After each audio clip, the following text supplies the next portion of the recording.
Hi hello అండి నమస్తే. Morning 5:00 అయితే అయిందండి. ఇంకా మార్నింగ్ పని అనేది బిజీ రొటీన్ అయితే స్టార్ట్ చేసేసాను. ఎందుకంటారా, ఇంకా మరి వినాయక చవితి అయిన తర్వాత నవరాత్రులకి ఉంచుకోకపోయినా కనీసం మినిమం సండే వరకు అంటే 5 రోజులు వినాయకుడిని అయితే ఇంట్లో ఉంచాలి అనుకున్నామండి. వెంటనే ఎత్తేస్తే పూజ అవ్వంగానే ఒకటో రోజు, మూడో రోజు, ఐదో రోజు, ఏడో రోజు, తొమ్మిదో రోజు ఇలాగా 11 రోజుల వరకు చక్కగా గణపతి నవరాత్రులు అనేవి పూజలు చేసుకుంటుంటారు.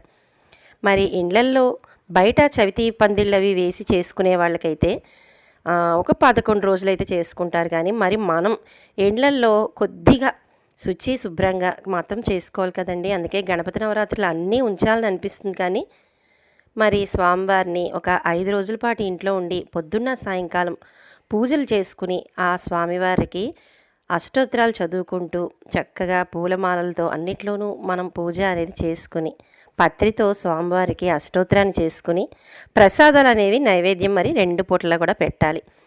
ఆ కాన్సెప్ట్తోనే ప్రతిసారి కూడా మేమైతే మినిమం అంటే ఎప్పుడు కూడా మాకు ఎక్కువగా సెప్టెంబర్లో తిరుపతి అనేది వెళ్తూ ఉంటామండి. అందుకే ఈసారి కూడా నెక్స్ట్ వీక్ తిరుపతి ప్రయాణం అయితే ఉంది. ఇంకా ఈ గణపతి నవరాత్రులలో మేమైతే 5 రోజులు స్వామివారిని అయితే ఇంట్లో ఉంచి చక్కగా 5 రోజుల పూజ వినాయక చవితి నుంచి చేసుకుని ప్రసాదాలు అనేవి అన్నీ కూడా నైవేద్యం పెట్టాను. వాటిలో నేను ఏ విధంగా చేసుకున్నాను ఏంటి ఇవన్నిటిని కలిపిన విశేషాలతో అయితే మీ ముందుకైతే వచ్చేసానండి. సో ఎప్పుడు కూడా డైలీ వ్లాగ్స్ చేసుకునే మనం మార్నింగ్ లేచిన తర్వాత 5 అయితే చూపించాను. ఇంకా ఇన్ని పూజలు చేసుకుంటున్నా రెగ్యులర్గా చేసే పనులు అనేవి మానం. అది కాకుండా పిల్లలకి శ్రీవారికి బాక్సులు బిజీ హడావుడు అనేది ఎప్పుడూ ఉంటూనే ఉంటుంది కదండి. ఎన్నైనా మానగలం, కానీ వాటిని అయితే మాత్రం మనం బాధ్యతగా అయితే ఇవ్వాల్సిందే. ఇంటి పని కూడా బాధ్యతగా చేయాల్సిందే. అందుకే మార్నింగ్ లేచిన తర్వాత ఎప్పట్లాగే గదులన్నీ ఉడ్చేసుకున్నాను, బయట ముగ్గు పెట్టేసుకున్నాను. ఇంకా స్నానం అని చేసి వచ్చేసాను. Welcome back to our channel smart life Shri.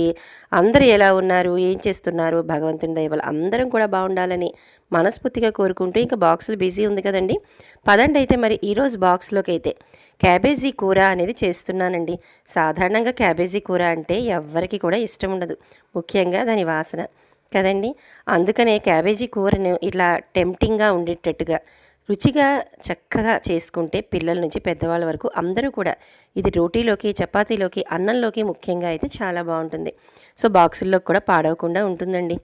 నేనైతే కొద్దిగా బాండీలో ఆయిల్ అనేది వేసుకున్నానండి. వేసుకున్న తర్వాత పోపు దినుసులు అంటే ఆవాలు, జీలకర్ర, మినపప్పు, శనగపప్పు, కరివేపాకు, పచ్చిమిర్చిని మాత్రం కొద్దిగా ఎక్కువ వేసుకున్నానండి. ఎందుకంటే కారం పచ్చిమిర్చి అది కూడా మరి చీల్చి అయితే వేసుకున్నానండి. ఎందుకంటే క్యాబేజీ అనేది ఎప్పుడు చప్పగా ఉంటుంది కాబట్టి వాటి మధ్యలోకి చీల్చి కొద్దిగా ఎక్కువగా అయితే పచ్చిమిర్చిని కూడా వేసుకుని కొద్దిగా ఉల్లిపాయలని అయితే ఒక 2 చిన్న చిన్న ముక్కల కింద కట్ చేసి ఫ్రై అయితే చేసి దాంట్లోనే ఒక 4 నుంచి 5 వెల్లుల్లి రెబ్బలను కూడా వేసేసానండి. వేసేసి మూత పెట్టి కొద్దిగా మగ్గిన తర్వాత ఉల్లిపాయల్ని, క్యాబేజీని చిన్నగా అయితే కట్ చేసుకుని దాంట్లోనే కొద్దిగా టమాటాలని కూడా యాడ్ చేయలేదండి. ఇక్కడ మీకు కావాలంటే టమాటాను కూడా యాడ్ చేసుకుంటే ఇంకా టేస్టీగా అయితే వస్తుందండి. సో వాటితో పాటుగా నేనైతే ఇక్కడ క్యారెట్, గ్రీన్ పీస్ని కూడా యాడ్ చేసేసానండి. యాడ్ చేసి మనం మూత అనేది పెట్టుకుని అంటే విడిగా కుక్కర్లో పెట్టుకుని పిండేసుకుంటే ఒక గడ్డిలాగా అయిపోతుందండి మన క్యాబేజీ. అలా కాకుండా త్వరగా ఉడికిపోతుంది. ఇలా కానీ ట్రై చేస్తే క్యాబేజీ అనేది పొడి పొడిలాడుతూ చాలా చక్కగా అయితే వస్తుంది. నేను పచ్చి బఠానీని నైట్ నానబెట్టి విడిగా అయితే ఉడకబెట్టి వేసానండి. ఫ్రోజన్ బఠానీ అనేది నాకు ఎందుకో అంత టేస్టీగా అయితే అనిపించదు కర్రీస్కి. అందుకని నేనైతే ఖచ్చితంగా మనకి పచ్చి బఠానీలు మనకి సూపర్ మార్కెట్స్లో దొరుకుతాయి కదండి. అలా కిరాణా షాప్ నుంచి తెచ్చుకుని పచ్చి బఠానీని మాత్రం రాత్రి నానబెట్టుకుని వాటిని విడిగా పెట్టుకుని అయితే వేసుకున్నానండి. కుక్కర్లో పెట్టేసుకునే వాళ్ళు డైరెక్ట్గా కుక్కర్లో పెట్టేసుకోవచ్చు. కానీ చెప్పాను కదా, టేస్ట్ వైజ్గా కావాలంటే ఇలా అన్నీ విడిగా ఉడకబెట్టుకుంటేనే చాలా టేస్టీగా అయితే వస్తుంది కూర. ఇక అన్నిటినీ దగ్గరగా చూసుకుంటూ అడుగు పట్టకుండా కలుపుకుంటూ ఉంటే మనకి చక్కటి క్యాబేజీ, అలాగే ఇందులో మీకు చెప్పిన బంగాళదుంప కావాలంటే బంగాళదుంప వేసుకోవచ్చు. నేనైతే క్యారెట్, గ్రీన్ పీస్, క్యాబేజీ మాత్రం చేస్తున్నానండి. కరివేపాకును కూడా వేసుకుని మరి కొద్దిగా పైన కొబ్బరిని కానీ చల్లుకుంటే టేస్టీ సూపర్ కూర అయితే మాత్రం రెడీ అయిపోయింది. ఇక బాక్సులన్నీ కట్టేసి మార్నింగ్ ఎప్పట్లాగే అయితే పొద్దున్న లేచిన తర్వాత అంటే నేను బాక్సులు కట్టకముందే ప్రతిసారి మనం వీడియోస్లో చెప్పుకుంటూ ఉంటాం, మార్నింగ్ నేను దీపారాధన చేసుకుని పాలనేవి నైవేద్యం పెట్టేసుకుంటానండి. అందరూ వెళ్ళిన తర్వాత పూజ అది చేసుకుంటాను, అప్పుడు ఏదైనా ప్రసాదం అది చేసుకుని నైవేద్యం పెట్టుకుంటాను అని. మార్నింగ్ పాలు అన్నీ కూడా నైవేద్యం పెట్టుకుంటాను కాబట్టి స్వామివారికి మార్నింగ్ ఎప్పట్లాగే అయితే చేసేసుకున్నాను ఇంట్లో మనకి దేవుడి గదిలోను. అలాగే ఇంకా వినాయకుడిని 5 రోజులు కూడా పెట్టుకోవాలి అని అనుకున్నాం కాబట్టి ప్రసాదాలు చేసుకోవాలి ఇలా 1 బై 1 అంటే ఈరోజు నేను చేసుకున్న ప్రసాదాలను చూపిస్తూ ఈ 5 డేస్ కూడా అంటే ఒక్కో రోజు ఒక్కొక్క ప్రసాదం. ఒక రోజు అయితే హడావిడిగా ఉంటే మాత్రం మనం పాలల్లో పెరుగు వేసుకుని కొద్దిగా పోపు వేసుకుని దద్దోజనంలాగా అయితే పెట్టేసుకోవచ్చండి. అలాగే పాలు అన్నము, పాలల్లో బెల్లం కానీ లేదంటే అన్నం వేసిన పాలల్లో షుగర్ కానీ వేసుకుని స్వామివారికి నైవేద్యం అయితే పెట్టేసుకున్నానండి. అంటే 2 రోజులైతే అలా చేసేసుకున్నాను. ఇక 3వ రోజు దీపారాధన చేసుకుని నేను కొద్దిగా మనకి 5 రకాలు పంచరత్న ప్రసాదంలాగా అంటే ఇవి మనం పెట్టేటప్పుడు చక్కగా అందులోనూ అటుకులు బెల్లం కూడా మనకి వినాయక చవితి రోజున ప్రత్యేకంగా పెడతాం. కృష్ణాష్టమి ఎలా పెట్టుకుంటామో గణపతి నవరాత్రిలో కూడా అటుకులతో చేసిన ఏదైనా ప్రసాదం కూడా స్వామివారికి చేసుకోవచ్చు. ఇక వినాయక చవితికి నాకు చేయడం కుదరలేదు కాబట్టి ఒకరోజు నేను చేసిన 5 రోజుల్లో ఒకరోజు ప్రసాదాన్ని మాత్రం అటుకులతో బెల్లంతో అయితే చేశాను. దాన్ని ఎలా చేశాననేది చూపిస్తానండి. ఇక దీపారాధన అది చేసేసుకున్నాను. అలాగే 5 రోజులు కూడా పొద్దున్న సాయంకాలం గణపతి అష్టోత్తరాన్ని అయితే చేసుకున్నానండి. ఇక ఇక్కడ చూపిస్తున్నదేనండి నేను చెప్పిన అటుకులు బెల్లం. వీటికి అయితే చాలా సింపుల్గా అయితే అయిపోతుందండి. 5 అంటే ఇవి మనం వచ్చే దుర్గా నవరాత్రుల్లో కూడా చేసుకోవచ్చండి చక్కగా.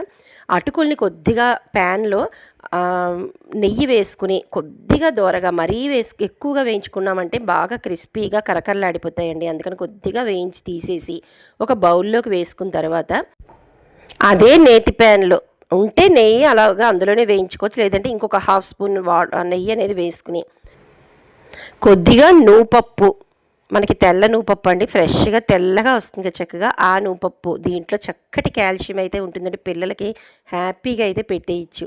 సో ఈ నూపప్పును అలాగే కొద్దిగా ఎండు కొబ్బరిని కూడా దోరగా అయితే వేయించుకున్నానండి కమ్మటి వాసన వచ్చేంత వరకు.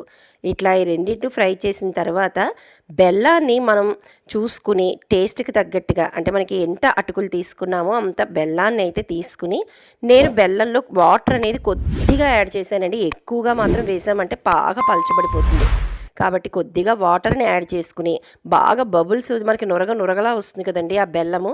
ఆ నురగగా వచ్చినప్పుడు చేతితో మనం ఇలా చూసుకుంటే మనకి ఒక తీగ పాకంలాగా వస్తుంది. అప్పుడు మనం ఆఫ్ చేసేసి ఇవన్నిటిని మిక్సింగ్ బౌల్లో వేసుకున్న తర్వాత పైన కొద్దిగా మనం ఈ బెల్లం పాకాన్ని వేసి మిక్స్ చేసేయడమేనండి.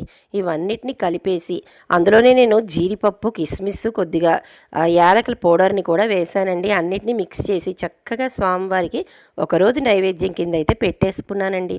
ఇక ఇక్కడ చూపిస్తున్నవి మళ్ళీ తిరిగి నేను నిమజ్జనం చేసే రోజున తిరిగి వచ్చేసింది కాబట్టి ఇక స్వామివారికి ఉండ్రాళ్ళను మళ్ళీ తిరిగి నివేదన అనేది చేసుకున్నానండి. మేము ఆదివారం అనగా నిన్న అయితే నిమజ్జనం అనేది చేశాము. అందుకే నిమజ్జనం చేసే ముందరే నేను మళ్ళా తిరిగి కొద్దిగా అన్నీ అంటే వినాయక చవితికి ఎలా అయితే చేసుకున్నానో అలాగా కొద్దిగా ఉండ్రాళ్ళను అయితే చేసి స్వామివారికి, కానీ ప్రతిరోజు మాత్రం ప్రసాదం నైవేద్యం పెట్టేటప్పుడు ఖచ్చితంగా ఒక గ్లాసు మంచినీళ్ళను కూడా చక్కగా స్వామివారనే కదండి, అమ్మవారి పూజలు ఏ పూజ చేసుకొనియండి మనం ఖచ్చితంగా ఒక గ్లాసు మంచినీళ్ళను కూడా నైవేద్యం పెట్టాలండి. ఇలా కొద్దిగా చిన్న చిన్న సైజు ఉండల్ని చేసుకుని ఉండ్రాళ్లను అలాగే మంచినీళ్ళతో స్వామివారికి అయితే ఇలా నైవేద్యం అనేది పెట్టేసి మళ్ళీ తిరిగి పూజ అంతా కూడా చేసేసుకుని ఆ పువ్వులు, అష్టోత్తరము, అక్షింతలతో అన్నిటితోనూ కూడా పూజ అనేది చేసేసుకుని ఇక స్వామివారిని ఇంట్లోంచి కదిపే ముందర మావారు నేను అయితే మన హైదరాబాద్లో బడా గణేష్ అదేనండి ఖైరతాబాద్ వినాయకుడు మీ అందరికీ తెలిసిందే కదా. ఈ సంవత్సరం 69 అడుగులు పెట్టినట్టున్నారు. ఎంత బాగుంది. ఇది మేము ఆల్మోస్ట్ హైదరాబాద్ వచ్చిన తర్వాత ఇప్పటికి 3 సార్లు చూసినట్టున్నామండి. 3 ఏళ్ళు, ఇది 4వసారి అనుకుంటా. కానీ ఇసుక వేస్తే రాలనంత జనంతో పాటుగా క్యూ లైన్లు అయితే మాత్రం చాలా ఇబ్బంది అనిపించాయండి. చిన్నపిల్లలతో నించోవటం మాత్రం చాలా కష్టం అనిపించింది. ఏదైతేనే వెళ్తున్న దారి వస్తున్న దారితో మాత్రం ఈ నిమజ్జనానికి ట్యాంక్ బండ్ అంతా కోలాహలంగా డప్పులతోనూ డ్యాన్సులతోనూ పిల్లల ఆటపాటలతోనూ జై బోలో గణేష్ అంటూ వాళ్ళు అరవడిసే విధానంలో కానీ అన్నిటితో కానీ మాత్రం చాలా సందడి. ఈ వినాయక చవితి కన్నా నాకు నిమజ్జనం రోజే చాలా సందడి ఉంటుందేమో అనిపిస్తుందండి. మరి మీకేమంటారు? కామెంట్ రూపంలో అయితే తెలియజేయండి. ఇక మా వంతు రానే వచ్చేసింది. మరి అన్ని వినాయకుడిని నిమజ్జనం చూశాక మా ఇంటి నిమజ్జనాన్ని కూడా అంటే మా ఇంటి గణేషుని కూడా నిమజ్జనం చేయాలి కదండి. మార్నింగ్ పూజ అంతా కూడా చేసేసుకుని స్వామివారిని కదిపాం కదా. ఇక నిమజ్జనానికి అన్నిటినీ కూడా రెడీ చేసుకుని మేము కూడా ఇట్లాగా మా ఇంటికి దగ్గరలో ఉన్న చెరువు ఉందండి. అక్కడికైతే వచ్చాము. అక్కడ కూడా ఎంతమంది అండి ఈరోజు నిమజ్జనం చేస్తున్నది. ఎంతోమంది వచ్చి చక్కగా మా చిన్నవాడండి తల మీద పెట్టుకుని స్వామివారిని ఊరేగిస్తూ తీసుకొచ్చి ఇక్కడైతే వాళ్ళకి ఇచ్చేసాం.